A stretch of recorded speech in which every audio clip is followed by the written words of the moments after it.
Yes, as you can see, Igbo John has been keeping.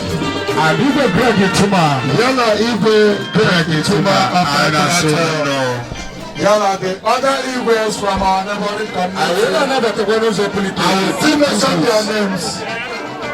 I will Ikenda, we appreciate you. And I say you welcome. Yes.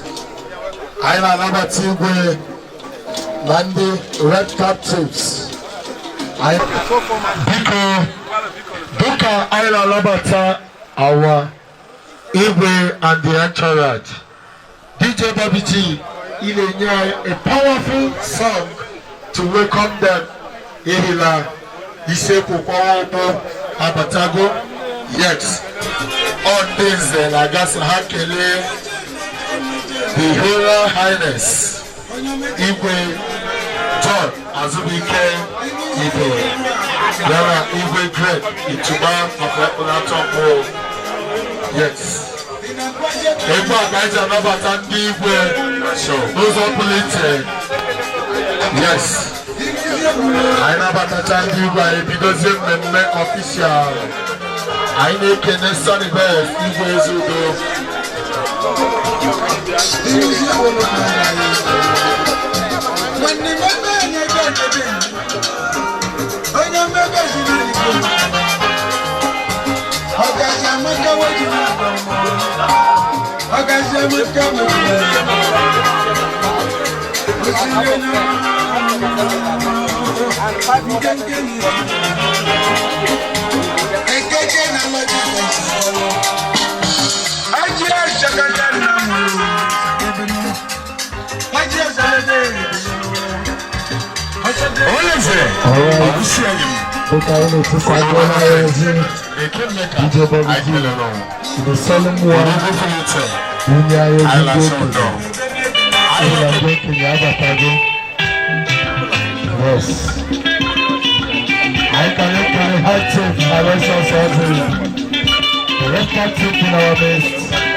We appreciate you. I love you so much. I can alone. I so welcome, sir. Good along. You're welcome. I couldn't believe it. It's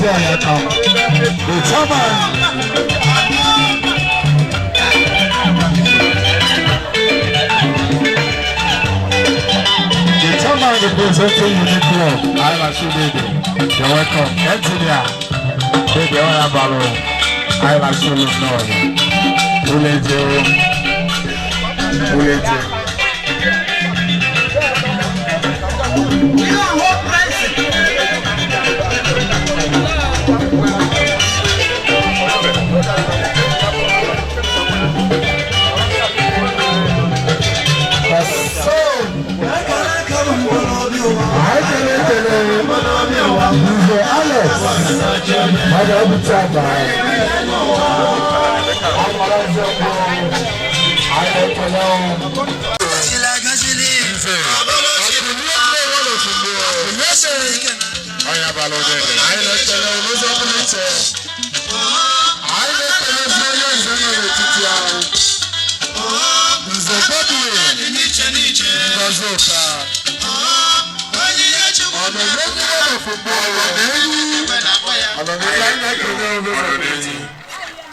I kill a little in there.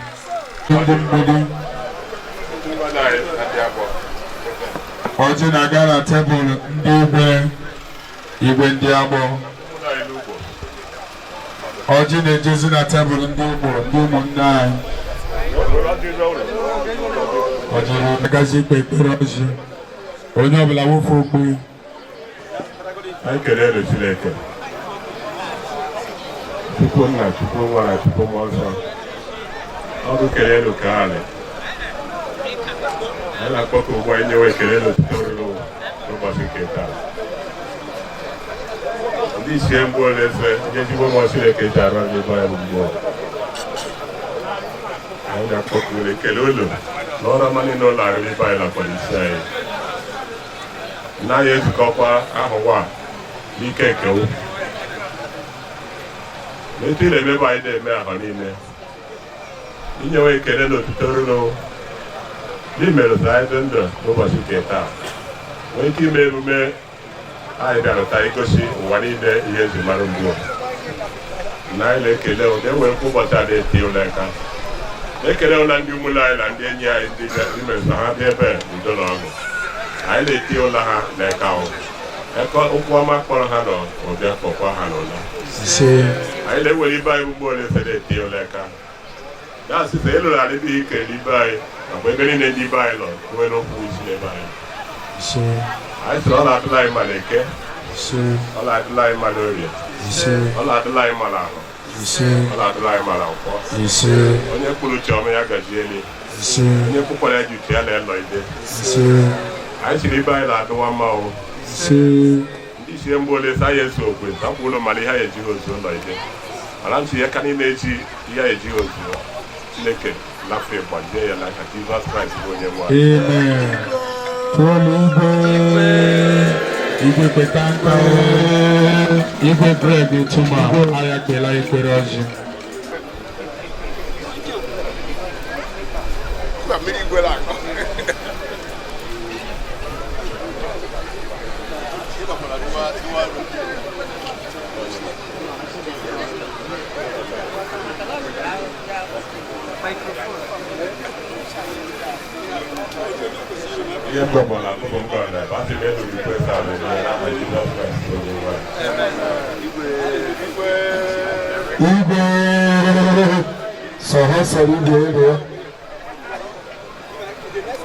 yes Igwe ọhụrụ apatagola izu ọhụrụ ahụrụ ọkụ ndị ome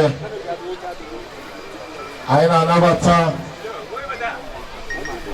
ọrụ ọgụ Monike Chief Akekpuchi ọnwa 1 na Bolese Akekpuchi ọnwa 1 the great fashion designer aka na-eme akwa nke izizi na Bolese oke ekele ọkụ Akekpuchi ọnwa Kenny Akekpuchi ọnwa Akekpuchi Monike obodo abata ebe eze na ọbata Akekpuchi ọnwa fashion designer nwere na mbụ Akekpuchi ọnwa abata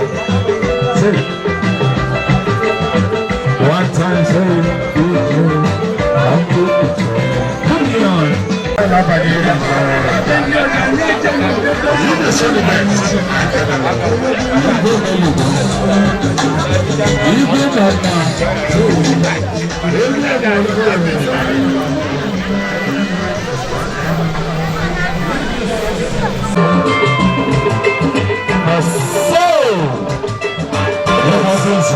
I thought I was I went to this. You can't look back. You say, I'll tell you later now. You can't look back. You say, bro. You say, when the bubble. These are the one of the professors. He's a pen. Victor, you can't look back. I'll tell you later now. Good, I shall know. Elected PT Equator PT alongside his deputy PT Godwin Mgbowo aka DJ Bobby J Odowo Kaikenelo ezigbo mmadụ anyị lekele ndị inyom ime ama ha emekwote ha si eme lasị bụ ahịa izola mbọ gara aga ha batala isi ụzọ la mbọ taa ha baghị ikere bịa parịkpakpa bịa ihe eji ama ndị mgbo ndị ọzọ na ndị akụkụ ndị ọzọ nwere akwụkwọ ya a maka ahụ ọzọ ọ bụghịkwa maka ahụ a ọ maka ahụ ọzọ anyị sị na ndị mama atụgo challenge DCA ha gbala anyị gụrụ 2-0 n'efu ahịa ma ọ gakwa 2-0 taa ihe ala 4-0 a maka next year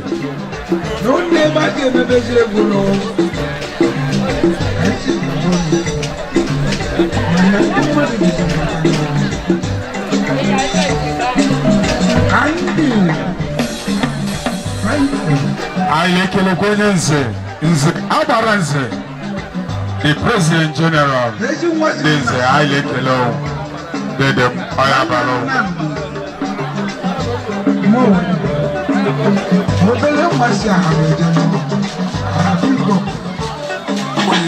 ọrụ prọfesọ Ekpete Bernard anyị na-ekele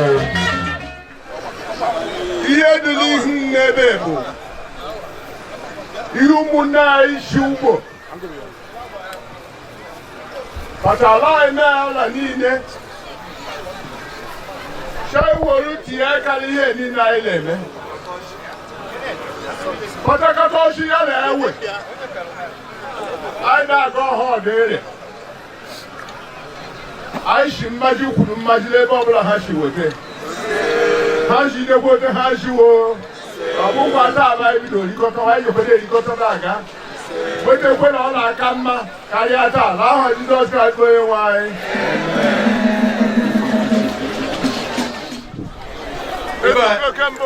ibe anyị ekele m uluwo ndị umele anyị bịara ekele m ulu ekele m ulu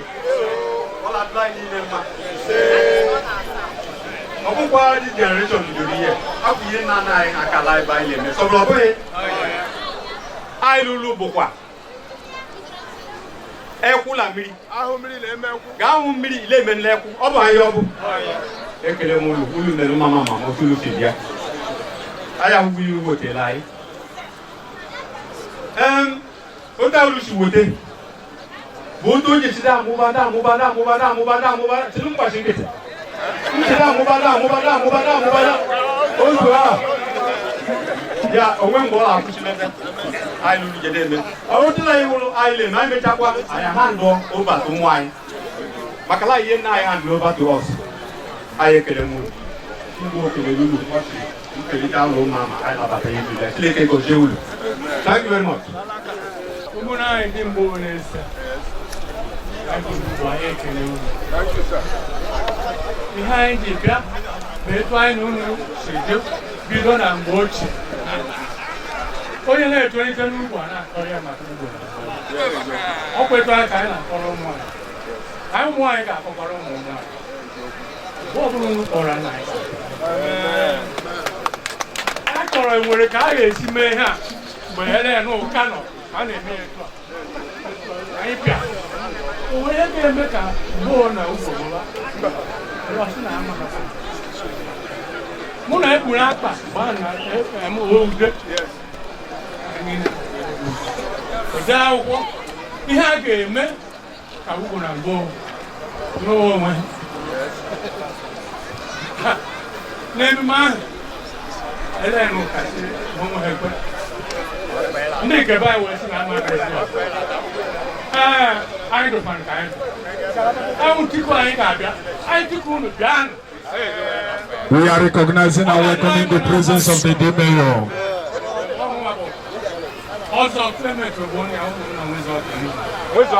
Is it the first thanking Obata?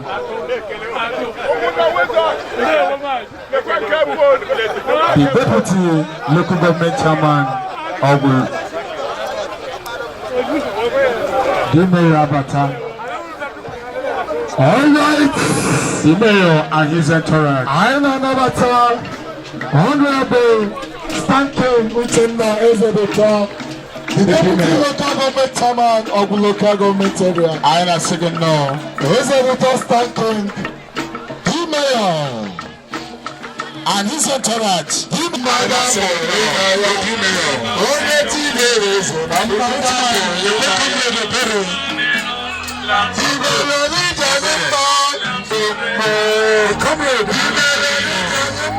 welcome.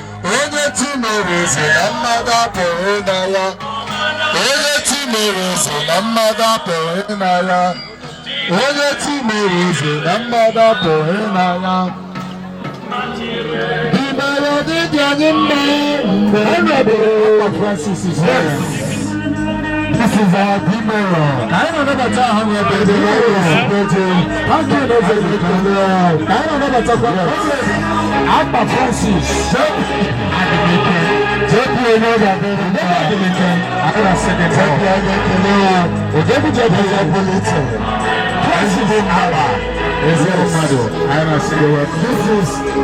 Igbo Sapan, from Mgbowo. Yes. This is Igbo from Mgbowo. Yes, this is our own Igbo Ituma from Ekulato. And Igbo John Igbo. This is our Igbo John Igbo from Ekulato. This is our brothers from Mgbowo. I'm the National Prime Minister. Yes.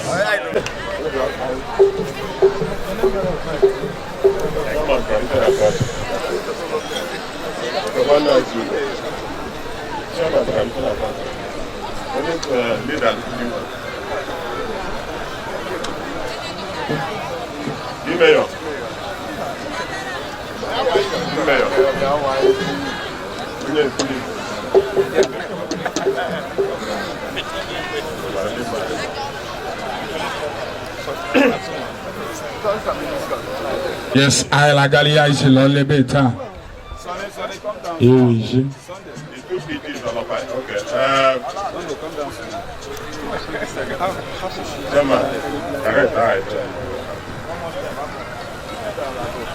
I populated PGs. I will be where Landia Landia, you got there, go see Lamboy, you go easy. I love what we see. That's a lot. I love where what he yama. I love what ando. You see? I love what or Galin. You see? I got for 1 year till I Christ going away. Amen. Kole kalawa kwa isi. Awa kwa isi. Kuoleka 2025. Allah wagu isi ahuru. Ebe believe in Islam mbori ya pia. Riwe shoho. Yes. Ezie kizizi. Ezie one. Lambole se. Olule kulu. Barrister. Olule kulu. You are highly welcome. Yes. I make an FDC representative. They were here live. I make an Francis JP. President Madu. Yes. Izibala was. Okanda. Junior. Okanda. Tobata. I make an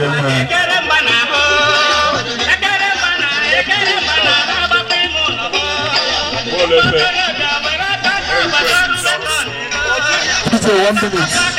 DJ 1 minute. Molese. Erikwem liji ọhụrụ.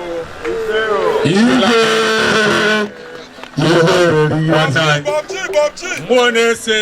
Nwanne unu si mgbidi. Esokwala unu rie ji ọhụrụ. Yes. Yet I kill Ikenga Ekolatombo. Yes. Metro Igbo. The mayor Ayale Ridge. Yes. The mayor. The mayor. The chairman Orikiji. Yes. The president general. PT Ekolombo. PT Hallelujah. Yes. Because they are MTSP, ladies and gentlemen. Yes. MC member, ladies and gentlemen. Yes. The Vice President General of Klastopo. Honorable President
Councillors, red captive,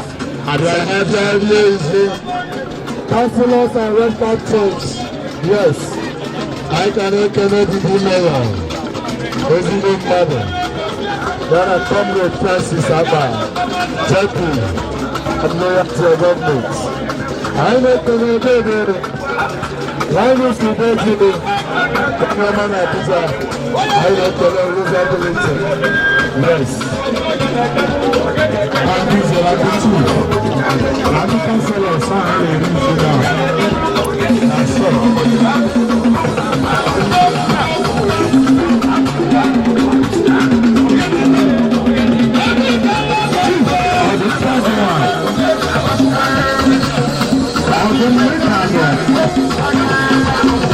the only thing that produces a food. I am honorable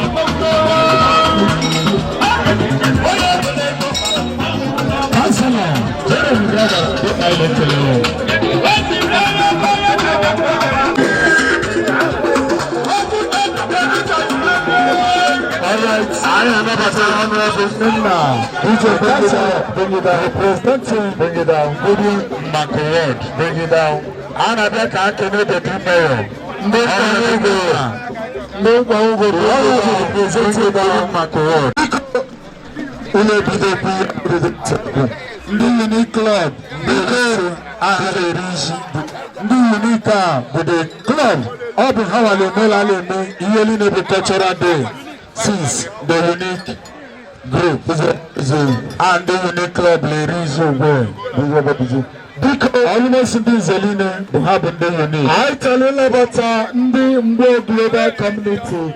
Sahabia later her and Hazu, Almighty Gorilla, Brother Member. The Mgbowo global community, please step forward. The unique club ladies now.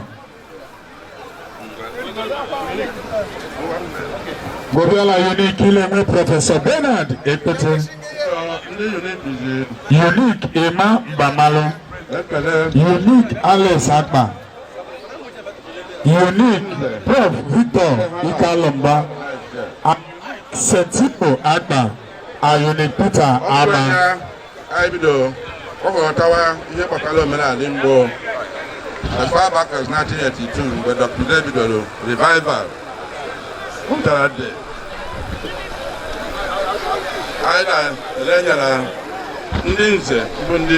Wọ́pútẹ̀ láyé hàn lè mẹ́ wọ́dà àríkà òmìnira àdínkù àyẹ̀dẹ̀ pẹ̀lẹ́ hàn ya ndị ọzọ kpere ha aka n'ukwu ihe gbasara mgbo gbapụta so mụ na mmadụ ama otu ihe si dịrị ebe anyị onye mụ na ya nọ n'ebe uke bụ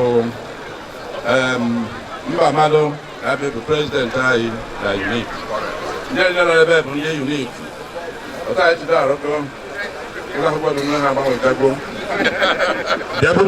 ịhụra mgbo na-aga n'ugbo Unik mba malụ ịma Igbo anabatakwa anyị sa anyị rụọ ọrụ ahụ ndị nna mbụ Igbo ekele m ụlọ Igbo ekele m ụlọ to the prof. At this junction, I want to call on stage my colleague MC Shasha Bobo. Over to you at the NGC. Thank you. Global Community. Now. Thank you very much. Yes, you're highly welcome. You're highly welcome. The Club Harmony. Yes. Yes. So MGC. Lolobo right now. Yes, and the MGC Lolobo.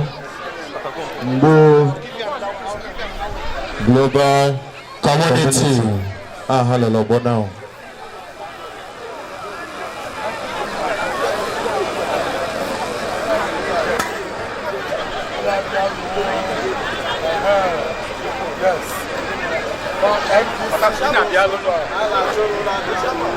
GC, can I have a picture? The PG of all PGs.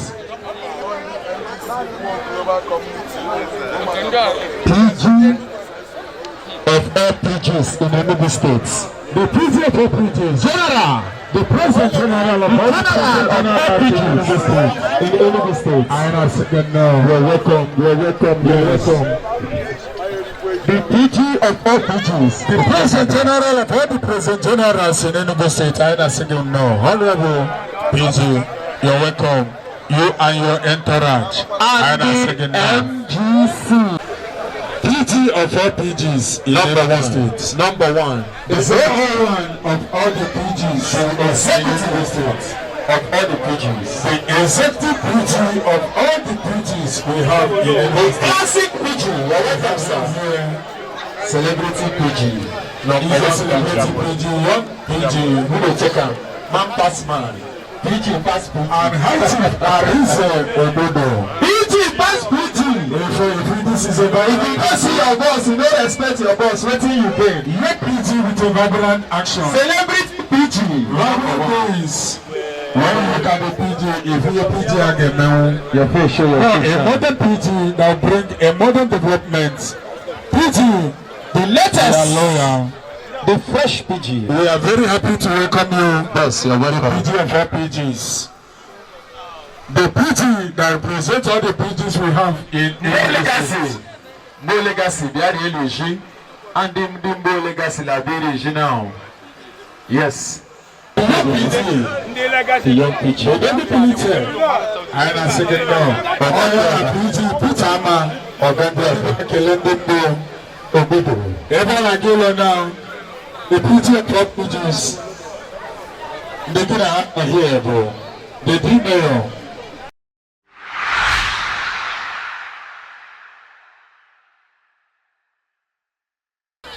All right, ladies and gentlemen, I la chosi Basilia Beta. I politewe nde egusa adamela entertain lobo. Because any crew or group I lobo, Sabia Tegu, Biki just 5 minutes. After 5 minutes, if you disobey this security, Abiapa from Gulu. So, noted and be informed. Because if you guys are the first group, Saga Mela entertain, Lobo, who laugh to Lobo now? Maybe so big briefing. After now, Chairman welcoming address. Yeah, Professor Kalumba, my good friend, according to one, the Lagos. According to one, number. ebe ọbụla ịlele ndị ezere ahụ ya na-eme abịala na-esi ụzọ nze barista anya igwekwe nze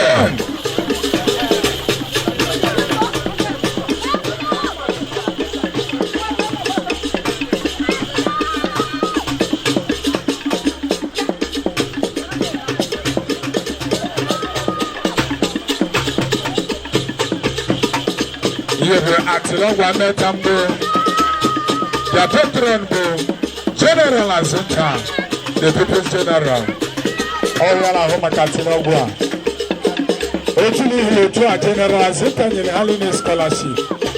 That's why, whenever you are Efo, Obgawije, you will pay the you go to primary school, you go secondary school, you go to university, with all. General Azuka, what place will Haline? That's all. Hello, how with the general here? That's all. Every general Azuka, yes. That's all. Otehala, we appreciate that boy. The ball Hego. Show them appreciations. Because I open the Onyo, So Sunday I tell available.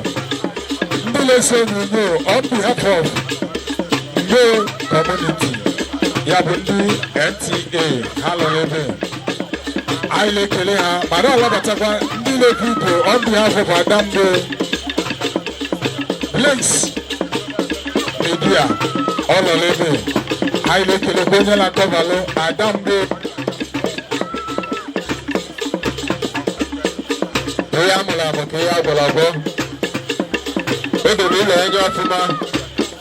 Because I didn't appreciate at the same time, I took a lonely lesson to center, Adam go to center, so all of so this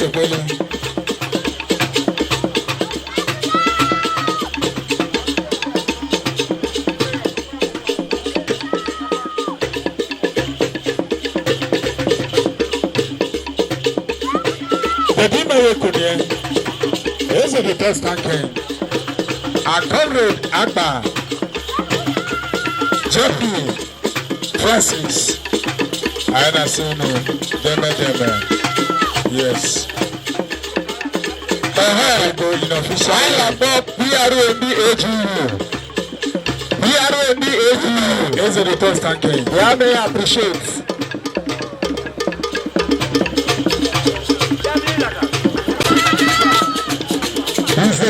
Zezuko one. Zezuko, God bless you. He's a prince. Okay. And this is a one. Ononeni number one. He's a bedroom in Zezuka. Ononeni one. No. Ononeni, let me appreciate. Abizu. Yes.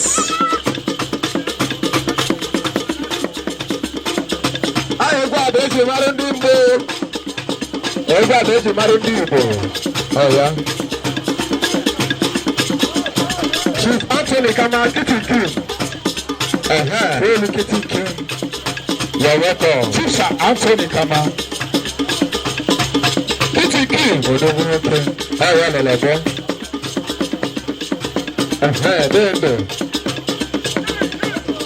Chief Sir Sunday. Maybe. Okay. Oh, he's sharing. Oh, yes, he's a lawyer. I am a lawyer. He's sharing. Oh, yes, he might guess on here. I got drinking out my sharing. I can alone.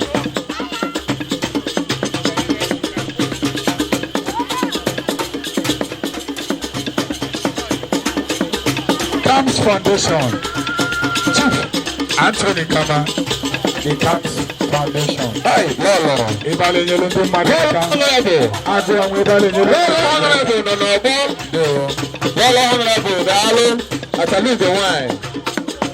In a week, because you have the honorable lady. The lady representing Buddha Mgbowo. All of the Alabego.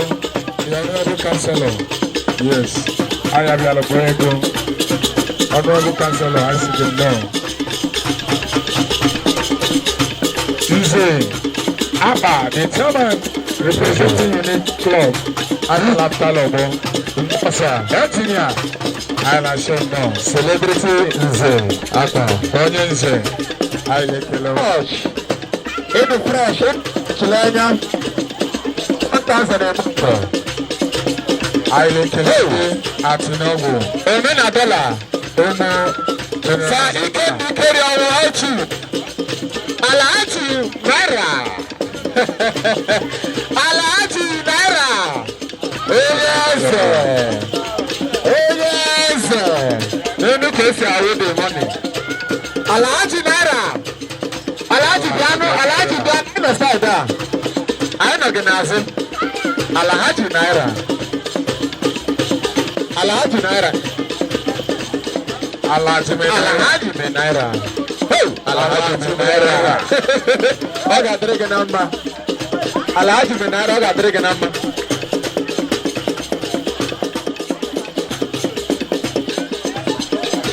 UC from NGC.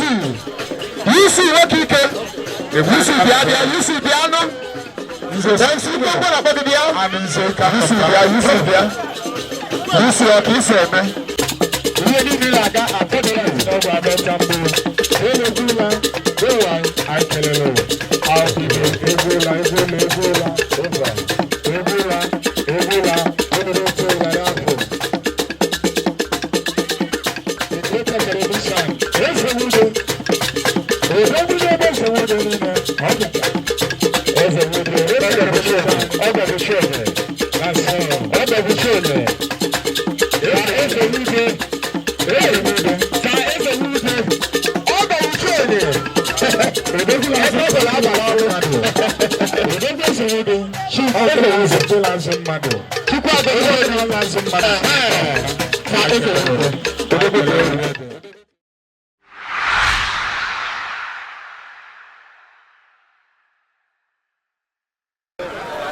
Today, my heart swells with pride as we gather to celebrate Mgbowo Cultural Day.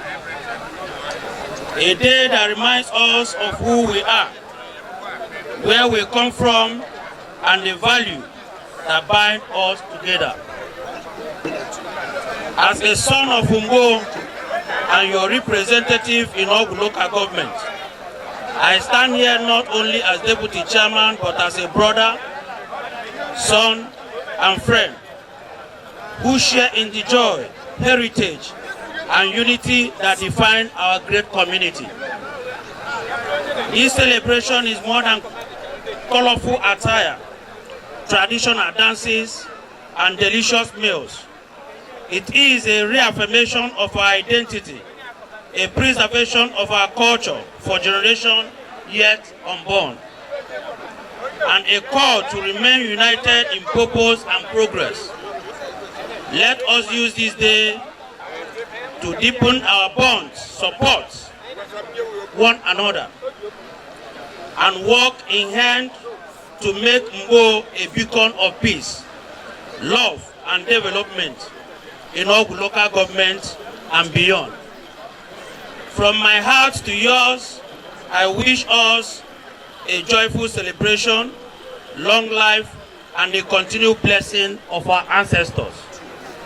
Ndị Mgbo ekele m unu.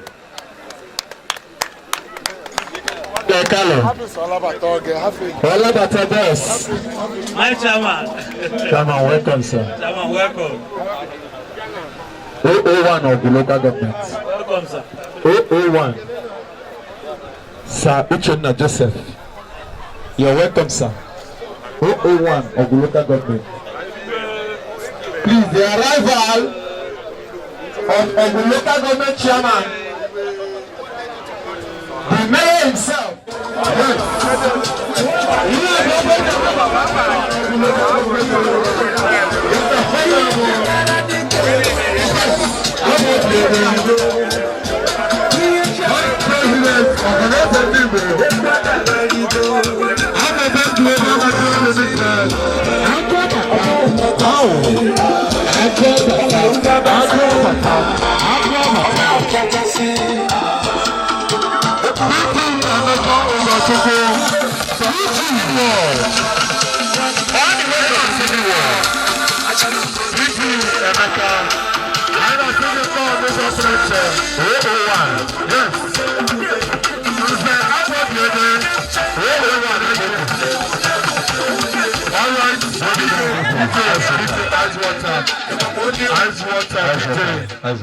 All right.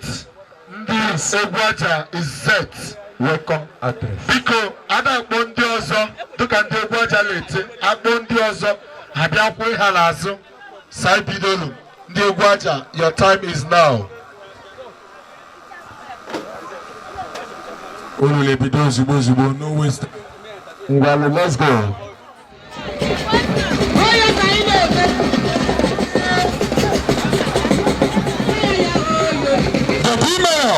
Those are the dogs sanking.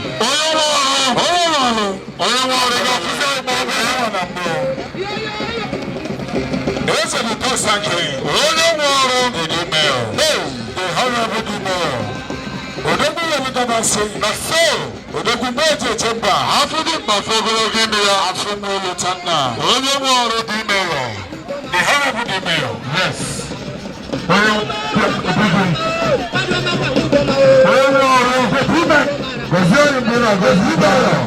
And you know you put on link again time. Let's not go to the people's email. Deputy and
appreciate them.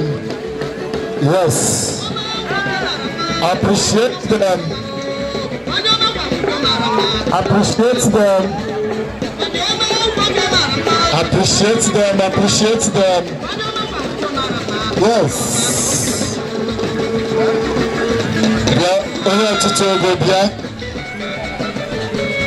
Appreciate them.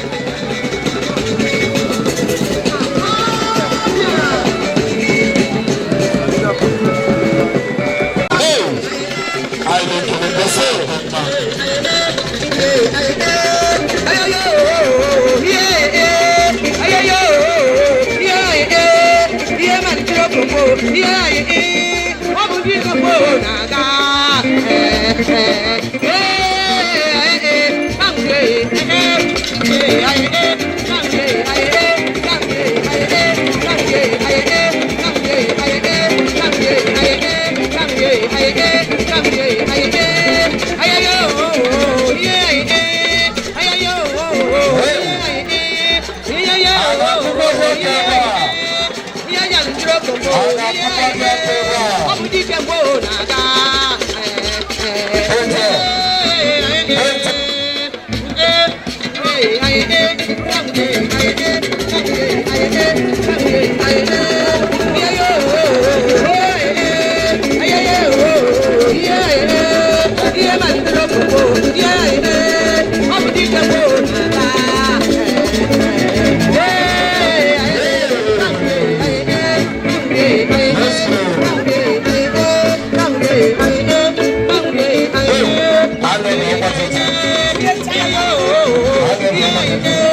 I told you microphone to the MGA, no global community. Sanya, the speech, the abo. Alekaraphone. Yes, I'm a phone. I'm a phone. Imam, I'm a phone. Igbo is a phone. I can learn of Lalebe. That she could actually has on behalf of our president, in the person of Mr. Tochukwu Simon Boniface, who is law in our midst today, but due to his engagement, also I all of that. Who will represent on his behalf? Ọgụ Ifeanyi Chukwu Bennett abụ onye ime Mgbowo nwa Nate Raphael Ọgụ ịkọwapụta ihe eji maka eguzobe ọnọdụ MGC Global Community ka ebidola ihe akwụkwọ na-akpọ Facebook, from Facebook ebubata na WhatsApp, and since ebubatale anyị lere anya na akwụkwọ na all unite our bundi Igbo law na ngalaba dị iche iche. Ọtụtụ n'ime anyị si Abuja lata, ọtụtụ n'ime anyị si Lagos, ọtụtụ n'ime anyị si Enugu, ọtụtụ n'ime anyị si Aba, Port Harcourt, just name the city. Law na Enugu a, law na Mgbowo. So, eguzobele ihe la 2 years ago, and this organization has been consistent, growing every day. And this year, I should all enter, line up participate, linkage in Bolose. Iji Kowatalo Nimbo, PMA Bumruche, Aji Kuzobe, MGC, Global Community. Our mission and vision is to unite and empower the global community by fostering social connections, providing support, and driving development initiatives that enhance members' well-being and promote Mgbowo's growth. Our vision is to become a leading global network of Mgbowo indigenes. We know for collective efforts in building and thriving community that preserve our heritage and inspire our future generations. Core value, unity. We stand together as one community, inclusive. We welcome all eligible members, community-driven initiatives. We prioritize projects that benefit our community, cultural preservation. We celebrate and preserve our heritage. Call to action. We invite all eligible male sons and daughters, both home and abroad, from the age of 18 years and above, to join us in uniting and developing our dear land for prosperity and betterment of future generations. Restriction and participation. For those interested to register with us, you can too. For those interested in registering or nominating their sons, daughters, relatives, or friends, please visit our MGC canopy and submit your WhatsApp number.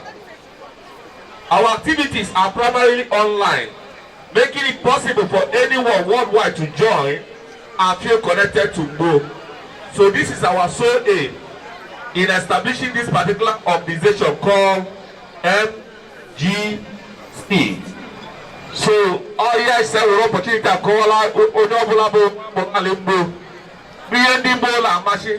So man lo molo e ga lo pole be lo. Tamashi ide nyelu Mgbowo aka lo zibo shishi nyelu Mgbowo aka. And if we kele ai abundo trial lebe ai le ku ekele ota she ku ekele. So that only obula la join na yeshi ni obado ta she kele o mai. MGC United. MGC LGC. Thank you so much for this opportunity and the privilege to make us feel at home and be part of what is happening in Mgbowo.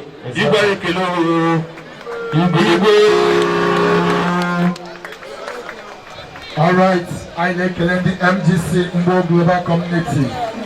When you learn, you now hold the Union Nation and MGC. The imposed the 3 year. Madodika MC Icon Moto Bongo. Madodika DJ Bobby T. Yala Madodika Igbo Sunny Best. Biko Ana President Nuno. Over to Nuno. Final President. Over to Nuno. Afambo Sandu Chenese PhD. Abu onye bụrụkwa ọchịchị na local government. Ndị oyibo na-akpọ deputy chairman. Tata ka ndị Mgbowo na-eme ya cultural day. Ihe anyị ncha nọ ebe a na-eme. Abụkwa m onye Mgbowo. Ihe anyị ji nọ n'ebe a bụ ka anyị na-akwalite omenala. Maka na anyị bụ na omenala na-anaza ana. Ihe anyị na-eme ihe a bụ ka ụmụaka anyị jiri ebe anụ wee fụ kịta ka ha nwee ike soro usoro anụnwa mgbe ndị nke nọ kịta ga-anakwa ka enwee ike nwee transfer of culture maka na ụwa bụ ahịa ezụcha ọna so m na-ekele gị nnọọ na Mgbowo. Kedu atụmatụ dịka ịbụ osote onye isi na-achịkọta okpuru ọchịchị ya ugbu a, kedu atụmatụ unu ji ime n'eziokwu ka ụdị ọnọdụ a bụrụ ihe ga na-abawanye ka ndị ga na-etolite mmụta ya ọ ghara ịbụ ihe ga-abụ ndị nke a beta ọdakwuo gbake na anya ofe atụmatụ unu ji kịta dịka ị nọ n'ọchịchị obodo? Atụmatụ anyị ji kịta bụ na mmemme anụnwa efula ebe a emere ka ọchịchị local gọọmenti mmanụ nke bụkwa na ị na-eti anya aka ebe na-ekwu na my chairman Honorable Uchenna Okolo nọkwa ebe a. Honorable Uchenna Okolo chairman nke local gọọmenti ọmụ abụ deputy ya. So ihe anyị na-eme n'ọchịchị anyị bụ ka anyị na-akwalite culture niile nọ na local gọọmenti ka o nwee ike na-aga to the permanent site. Dịka ọnọdụ a nọ tata ọ bụ ihe a na-eme ofu ugboro n'arọ ka ugboro n'abọ n'arọ ka ugboro n'abọ n'arọ n'abọ ofu ugboro n'arọ ugboro n'arọ anyị pụta ahịa ụmụ ya anyị na-akpọ ịfụ ahịa ịpụ ahịa bụ nke taa mba taa cultural day mana ụmụ ya anyị na-akpọ ịfụ ahịa kedu ihe a na-akpọ gịnị cultural day a n'olu Igbo maka asụsụ Igbo ka anyị na-akwalite ụbọchị omenala ụbọchị omenala deme n'ụbọchị omenala kedu uru ọ bara n'ala Igbo ụbọchị taa mmemme taa kedu uru ọ bara n'ala Igbo uru ọ bara bụ na anyị chọrọ ka anyị na-akwalite omenala anyị ka omenala anyị hapụ ịna ya bụ ọ bụrụ ka ndị Igbo asị unu na-eme ka ezi echi na maka a na-ekwu ezi echi na ọ na-achọrọ ka omenala ndị Igbo omenala ndị Igbo ochie deme ka Chineke mezigbo okwu daalụ ọ ga-adịrị gị na mma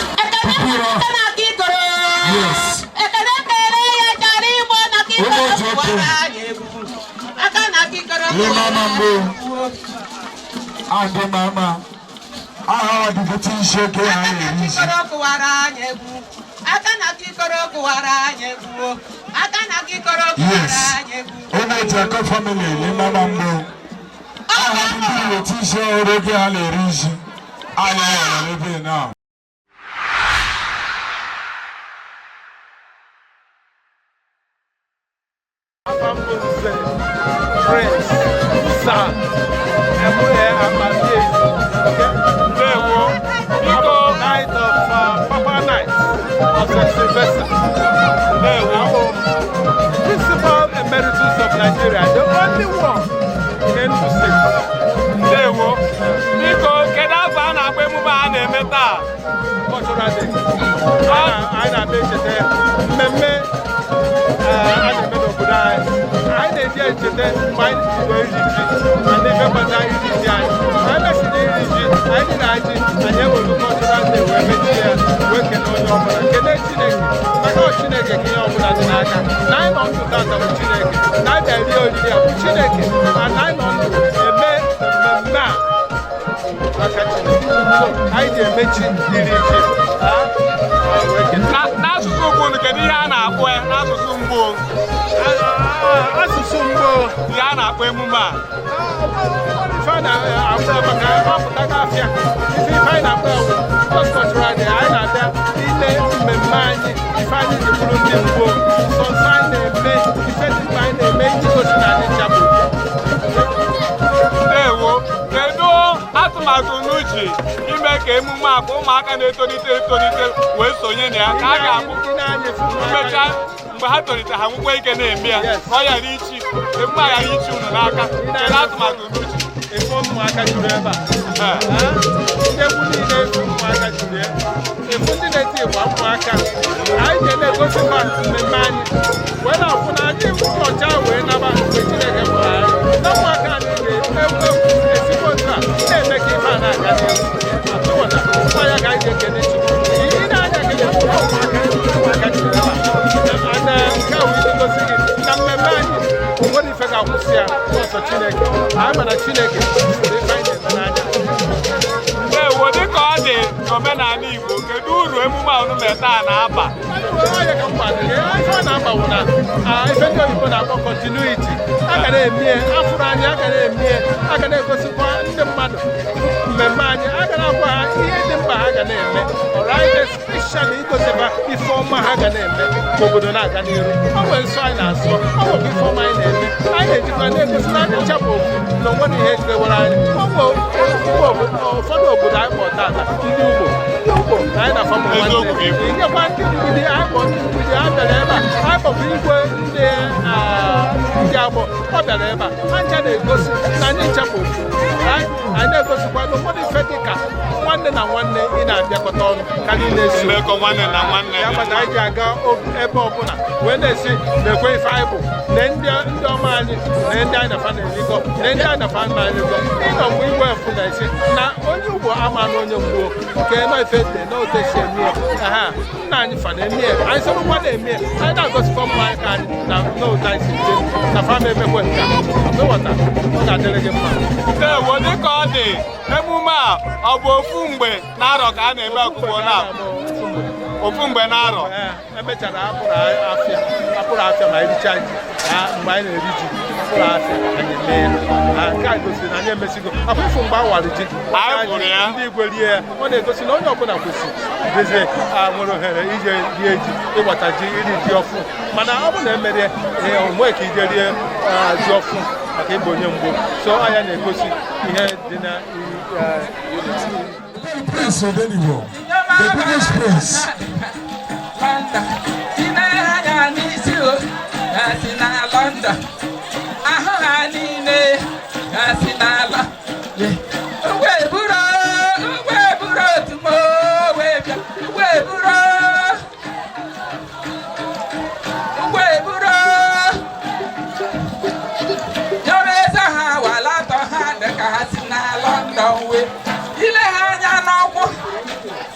London, ile anya n'isi London, agwa ha ma n'ukwu ka si na London.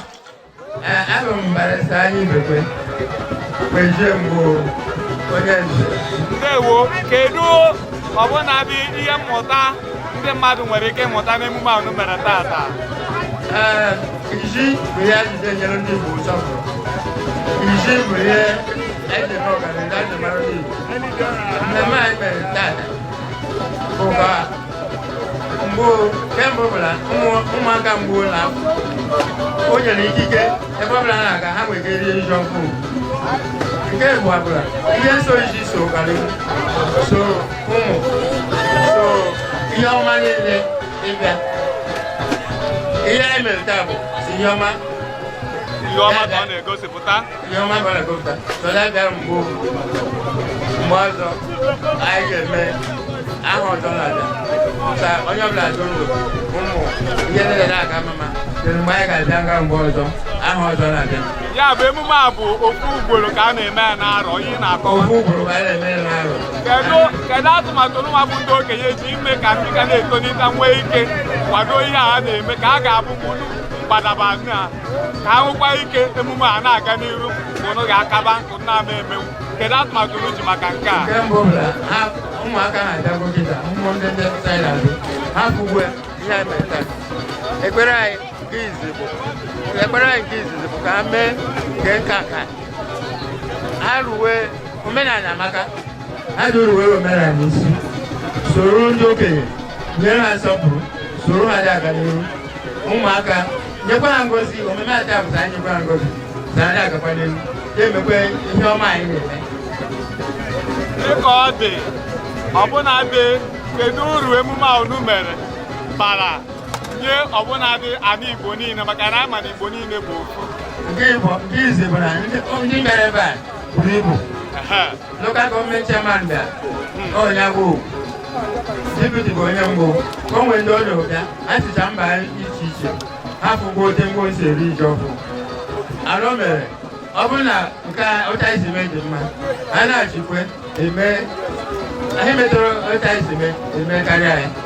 O nwere ihe na onye bịara ebe a tata amụtara ihe atịrị ọgwụ jutere egwu tata ejekwa obodo oyibo mgbe ji nwe obodo nọ ndụ ji nwe obodo mbụ gọvanọ Enugu steeti ọ kpọgo ndị atịrị ọgwụ gaa ọ iji omume a ka ọ fụrụ atịrị ọgwụ ndị Mgbo jutere egwu ọkọ na-aje obodo oyibo so ọ nwekwara ndị ọzọ nchekwa tata lokal gọọmenti ema na-afụkwa ya o nwere ike echi lokal gọọmenti eji mba ọzọ ọkpọ ha ọsị na ihe ọma fụrụ tata ọmaka o nwere alụ o nwere ike chọọ omenala ọkpọ ndị Mgbo na ọ bụkwara ihe tata ha tinye alụ ha so ihe a niile bụ ihe ba omenala ndị Igbo dagarị omenala Mgbo ụfọdụ agaghị ka ọ dị onye ọbụla mma si ihe niile na-agarị ka ụmụaka na-amụta ihe a na-eme tata so that echi niile eme nke ka anyị na-eme nke ka mma ka anyị na-eme tata.